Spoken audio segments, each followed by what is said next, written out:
Welcome everyone to The Truth About Cancer's Global Health News. My name is Ty Bollinger. This is my lovely wife. What's your name, sweetheart? Charlene. I'm Charlene. Hi.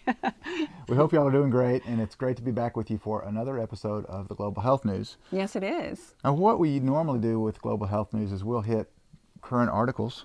Current events in the medical realm to help you to know what's going on and to help you to be healthy.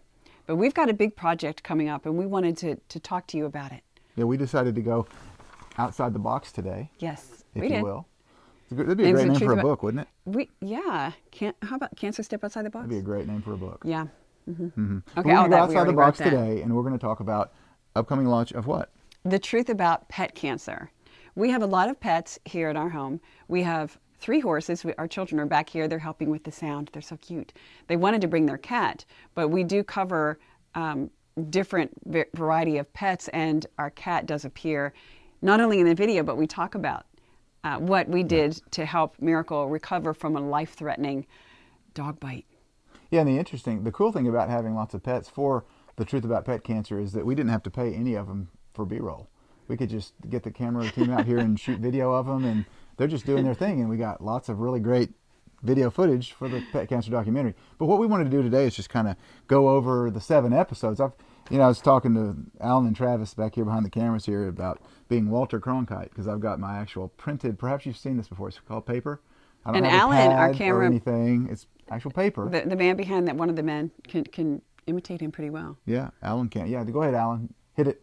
And that's the way it is. If you could hear that, that was Walter Alan doing Cronkite. Walter Cronkite. But we're just going to go through the 7 episodes of The Truth About Pet Cancer and kind of describe what's in each one, because we're really excited. It's going to be released April the 4th. So go ahead and read over episode number 1, honey, and then we will discuss what's in it. Well, episode 1 is entitled Understanding Pet Cancer and the Current Medical Toolkit. So what episode 1 entails really is we discuss why is there this enormous spike in pet cancer rates over the last 30 years. Interviewed multiple veterinarians all over the country that all said the same thing. Back in the 70s, 80s, we just did not see this increase in pet cancer. We didn't see these rates of cancer in pets, specifically dogs. I mean, cats are 1 in 3 cats now will be diagnosed with cancer.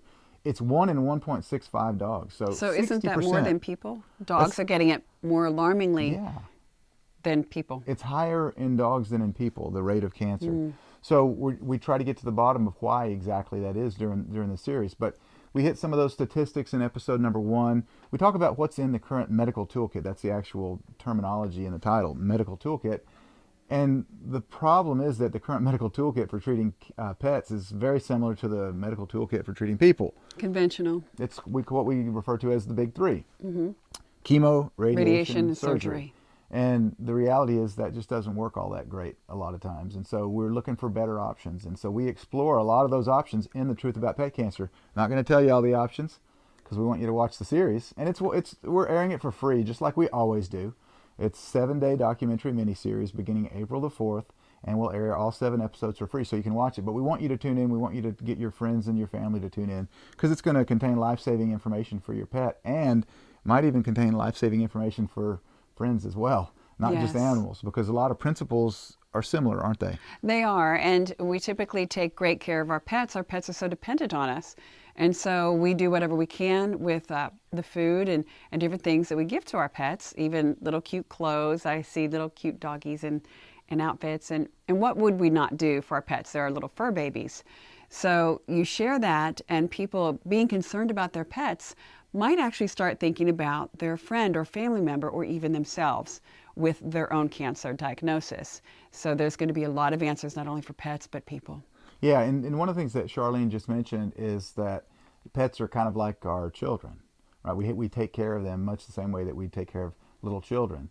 And so I think one of the things that you'll see throughout the series is the similarities in this kind of fiduciary responsibility that we have to take care of our pets, because they don't really have a lot of choice when it comes to what food they eat or their living environment or what they're exposed to. It's really up to you to empower yourself with that knowledge to protect them. And so episode 2 The Pet Food Industry, Healthy Diets, Ketosis, and Nutrigenomics is the title. But we talk a lot about the food that we'll be feeding the pets in that episode and how potentially toxic some of the ingredients are and how you might be able to improve that the nutritional profile and lessen the toxicity. And we learned firsthand, strangely enough, we were doing so much research and knew how to help our children to be healthy, help you to be healthy, and help you to balance your body if you have been diagnosed with cancer. But we didn't put two and two together into our pets until we had a cat that died and little kittens that we were feeding cat formula to. And they were thriving until we ran out. I went to the store, didn't read my label. And this formula ended up being the demise of these sweet little kittens because it was, the first ingredient was corn. And as you know, that's genetically modified unless it's organic, and it was not. And I felt very responsible for the death of these sweet little kittens that my children were working night and day to feed. Their little tummies just got bigger and bigger. It was like they burst. It was a sad experience, but it helped us to step outside of that box, even with our pets. Yeah, and it shows that, even our family, we don't know everything. We're learning all the time. We're learning all the time about how to keep ourselves healthier and our pets healthier, and we just didn't know. And it's interesting that you mentioned that, because that's actually, that story that Charlene just recounted is in episode 2. We also discuss GMOs, and I think we covered GMOs in episode 4, but also glyphosate, which is it's a pesticide, it's an herbicide. And so we discussed some of these chemicals that are potentially on the food. We interviewed expert Jeffrey Smith. And in the grass, Jeffrey was saying how it's in the grass and the pets get it through their paws and into their system. Yeah, so there's a lot of hidden toxins in the food and around the area where your pet might live that you can really improve their quality of life and lessen their cancer risk if you just know some of these basic things. Again, not going into a lot of details here because I want you to watch the series. And again, plus we don't have time. We're bullet pointing it all the way through. We're just kind of ad-libbing this thing here. We don't really have a set agenda for this show today. We just kind of want to walk through the program. But I did want to get to episode 3, which is why I mentioned the pets being similar to people or to children thing, because pets being vaccinated is the whole episode number 3. So we've got pet vaccines, which ones are safe and which ones aren't, which are necessary, which ones aren't.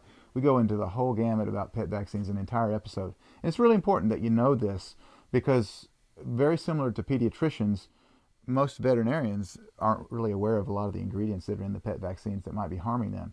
And the veterinarians that we interviewed, not necessarily anti-vax or pro-vax, they look at the vaccines on a vaccine by vaccine basis and determine which ones do your pets need and which ones are superfluous. Right, and also you want to think, does your Saint Bernard need the same amount of ingredients as your little Yorkie? And they're giving the same vaccine amount to both of these animals, and there's a big difference in their body weight. So that's a big deal. Our local vet, we plan on, when we're finished, gifting him a copy of this, and we encourage you to do the same with your veterinarians. They are the leaders, and they got into it because they love our pets. And most, I think, veterinarians will really enjoy this and learn a lot too. Yeah, because it's not an anti-vet documentary. It's not an anti-vaccine documentary. It's not anti-anything. We're really just trying to figure out what's the best way to get your pet healthy. And so we do encourage you to get this in the hands of your veterinarian. Share it with them. I'm sure there's going to be a link probably down here below the video that you're watching that you can sign up to watch it for free. Send that over to your veterinarian. Get them to watch it for free, because just like medical doctors got into medicine because they wanted to heal people, veterinarians are good people. I mean, they love pets. I mean, some of the veterinarians that I interviewed over the last year and a half are just amazing people. They really have tender hearts and they love pets. They love animals. You know, unlike medical doctors who a lot of times make a ton of money, and there's nothing wrong with making money. I'm not against that at all. Veterinarians don't make all that much money comparatively, but they still work the same hours and they still have the same stress, and it still crushes them when they lose a patient. So, you know, veterinarians they really are mostly involved for the right reasons with pet health and with pet care. So we really admire them, and so we just encourage you to share this with your veterinarian, because I think it will help enlighten them onto some of these things maybe they were never taught in veterinary school. Yeah, and vaccines, it's a huge issue. So you're going to learn a lot. Just yesterday, I showed Ty a new video that I found, and it was really heartbreaking. It was a dog, a beautiful black dog. I think it might have been a lab. I'm not certain of the breed. But this dog particularly was affected adversely from a vaccine. And it broke my heart. With the animals that we have and how much we love animals, this dog couldn't even walk, and it was whining and trying to drag its body by its front legs to get through a doorway to get to his family members. And these people caught this on camera and said that the dog was completely healthy and normal until it was vaccinated with this certain vaccine. And from that point on, it was very damaged. The neurological system was not functioning like it was prior to this vaccine. So it's something that we want to take a look at and think about. Yeah, it's just, you need to be informed. What are the risks and what are the rewards? And that's what many of the veterinarians said, across the board. It's not that you should do this or you shouldn't do that. It's on a case-by-case basis, family-by-family basis, and figure out what makes the most sense for you and what is your risk aversion, and what do you think is best for your pet. And again, like I said earlier, it's not the veterinarians are not coming from an anti-vaccine perspective. There's several vaccines that they said they think are necessary, many of them, and then there's ones that aren't. I'm not going to tell you what they are because I want you to watch it, but it's really just a documentary that comes from the position that we want to educate you on these things so you can make good decisions for your pets. And that's what we like to do. We just simply like to bring you the information, and we trust that you're going to make the best decision for your family. We're not going to tell you what to do. We're just going to arm you with knowledge so that then you can decide for yourself what is best. Yeah. And, with human nature, if we did tell you what to do, you'd probably want to do the opposite anyway. So that's not what the goal's not to tell you what you should do. It's just to inform you, and so you can make good decisions.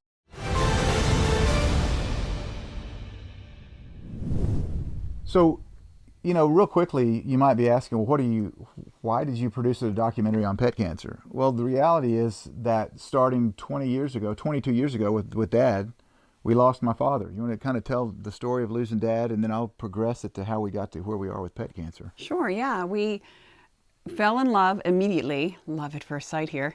We got married and we thought, oh, our dreams have all come true. Yay. She's clearly not, she doesn't see very well. Something's wrong with her eyesight to fall in love with me. He's so sweet, Braveheart. And he calls me Princess. It's just a dream.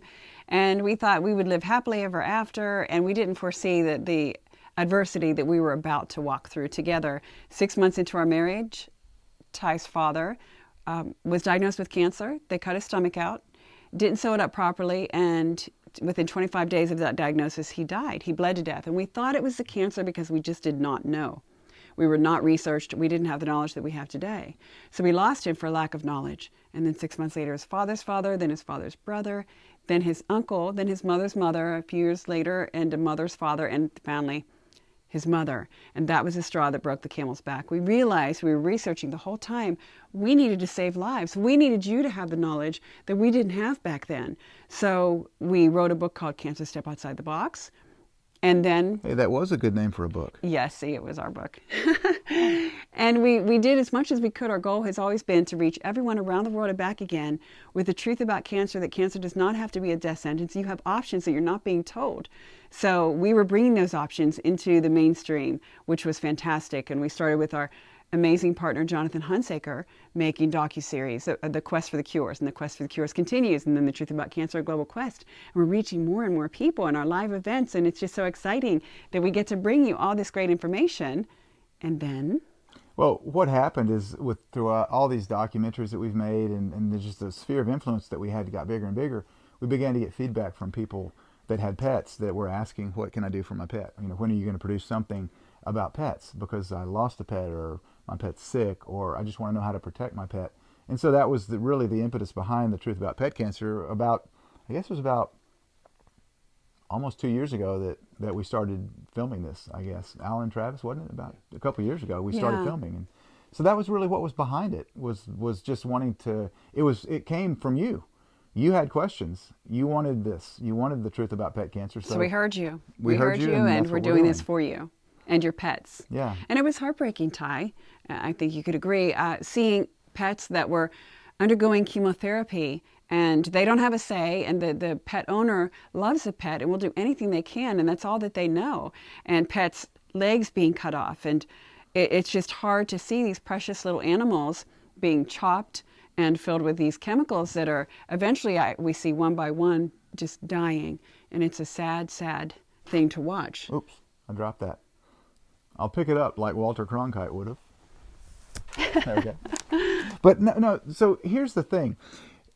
What if, this is kind of the premise behind several of the episodes. What if you were doing things for your pet as the guardian that has a fiduciary responsibility for the health of your pet? What if you were doing things that you thought were protecting your pet, but they were really harming your pet? Right? That would be like the worst case scenario, because things that you're doing that you thought were making them healthy were actually making them sick. I'm not going to go into any specifics. You'll see that in the documentary. But that's kind of the perspective that we take. Many of the things that we are doing with good hearts and pure hearts to try to help pets be healthy, are actually things that are potentially making them sicker, and may even be causing cancer in the pet. And so that's the perspective, is we want to get behind some of these things that we've been taught that pets need to protect from insects or from heartworms or from this or from that. Lots of different things we cover, but maybe that's actually harming more than it's helping. And there's more holistic ways to treat these different difficulties that our pets are facing. Yeah. And I think that's the key that we want you to remember about this upcoming documentary miniseries. Again, we're talking about The Truth About Pet Cancer, that will launch live to the world April the 4th, is that it's not a documentary that says, don't do this. We give you options. Solutions. It's solutions that you can implement into your life, into your pet's life, that will actually help you to become healthy. So we do go over some of the things that it's possible you shouldn't be doing, but we are certain and we're sure to follow that up with options. We want to give you options. We want to let you know that there's hope, that the cancer doesn't have to be a death sentence in you or your pet. And so that's what it's full of solutions. We've always done. I think with everything that we've done is bringing solutions. I'm sure that you may have read a book or watched a documentary that made you walk away and feel hopeless. What am I going to do now? We never want you to feel hopeless. There's always hope, and we have plenty of answers. There's so much you can do for your pet. So we're pretty excited about this project. And Ty has been working from the wee hours in the morning all the way in tonight. He's not really getting a lot of sleep. Our whole team has been working with us. And see, he's tired. I've got him propped up. There's something behind him he's leaning on, really, and he's just kidding. But it's worth it. It's worth all this hard work for you. Our whole team. I could name them one by one, but I won't do that because there's so many, and we appreciate our I'm glad you can. I can't name them one by one. I don't remember everybody. I wish I did, but we have a huge team working. I can name Alan and Travis because they're with me every step of the way doing the film. Yeah. But we got a big team. We appreciate everybody that's worked so hard on it. But I do want to mention one thing. We got an interview a couple weeks ago with a man who's a Grammy Award-winning musician. Awesome, yes. And this is a perspective that'll be unique to the film. I was about to say Amazing. really unique, but the truth of the matter is You can't have really and qualify unique, right? It's either It's unique, just unique or it's not. So I'm going to give you a grammar lesson right here. If somebody says that was really unique, you're like, that is incorrect grammar. Grammar it's Nazi. unique, because by definition, a unique means totally different than anything else. So That's you can't great qualify information, it. hon. So anyway, Glad you grammar shared lesson that. over. As Sean Connery said in one of his films, therein endeth the lesson.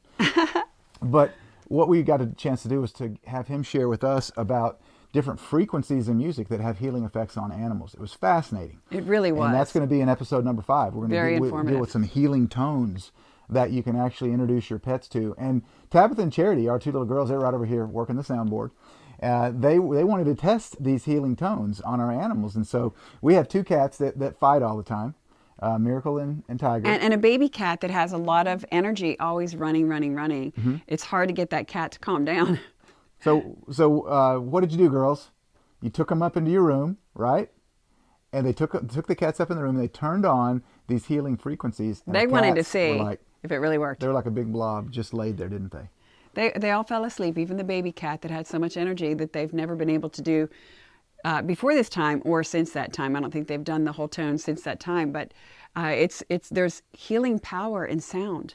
The way that sound wave goes through into your body and into your cells. It can either tear it down or build it up. And we saw that, honey, at our live event with Mike Adams, our first live event. We opened it up. Mike Adams did harmonics, and it was so beautiful. And he was demonstrating that the sound and certain elements, what it would sound like, and the elements that are healing sounded beautiful. There's a music that is just healing and beautiful. And the fluoride when he played the sound that would come from fluoride, it was like nails on a chalkboard. He said, if you hate yourself, drink fluoride, because you could tell just by listening to that sound. Phenomenal. The power in sound. It really was. So that's something that's going to be unique to the Truth About Pet Cancer. I don't know anywhere else that I've seen that we have music that has affected animals that way, but it's fascinating. And Michael, just real quick, he looks at this as a calling. He feels that he has been called into this world to bring you this information. He's very passionate, and he's such a great man of integrity with so many gifts with his music. I'm pretty excited about you learning. Yeah, it's going to be a great episode. They're all going to be very informative. They're all about 60 minutes. Give or take a few minutes, probably a little bit longer than 60 minutes. So it's not like you got to be in front of your computer for 2 hours every night. It's about 60-minute episodes, and we have 7 of them. So it's going to be very watchable. We highly encourage you to share it with your friends, your family, your veterinarians, so they can watch this. Again, airing free to the world. We're not trying to get you to come buy this thing. You can watch it for free. And that's what we always do with our documentaries, is we air them for free. Now, if you decide that you want to own it, that's not, we have no problem with that. But the goal is to get this message out to the whole world for free, and that's what we've always done. And those of you who are watching that have chosen to own our docu-series and different things that we do, we just thank you, because of you, we can continue this work. We have, as we said, a huge team, and they all have to provide for their families. And so thank you, everybody out there that is continuously supported us, and just even supported us by sharing this on your Facebooks or Twitters or Snapchat or whatever. I don't think we do Snapchat, but I don't even know what the different social medias are called. Face tweet. He keeps us laughing. Snapbook, whatever they're called. But we appreciate you sharing, and we appreciate those of you who have chosen to own this. And in this case, we hope that you share with your vets and other families. I'm sure that you may know someone with a sick puppy or a little kitten or a cat, a full-grown cat like Miracle. Share it with your vets so you can protect your pets. That's our slogan. I just That's thought of that. It's a good, song. honey. That's a good Catchy. slogan. Yeah. You can even rap to it. Share it with your vets so you can protect your pets. Travis is behind the camera rapping.